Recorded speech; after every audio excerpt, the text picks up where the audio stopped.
I want to do something different. So today we're going to try and make a copper sink. We're going to want our sink to be square. And I'm thinking we want it to have tapered sides. What I'm going to do is I'm going to take my scratch awl. I'm going to mark over 2 inches at the bottom.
So we got all of our pieces cut, we got them seamed, and we've got them soldered. So now we just need to go through here, figure out the measurements for our base.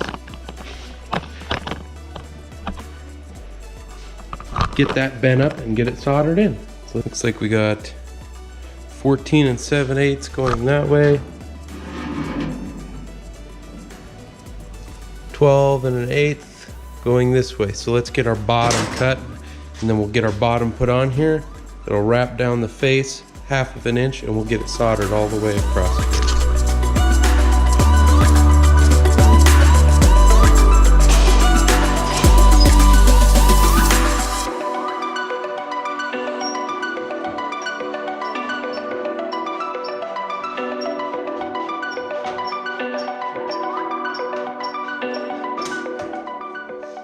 For this one, we're gonna put a X break across from corner to corner. That'll help get the center down a little bit, and it'll help sturdy up the base a little bit. And it's not gonna matter since this sink's gonna go through the countertop. It doesn't need to be flat on the bottom.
Well, after about 12 hours worth of work, we have our copper sink all finished.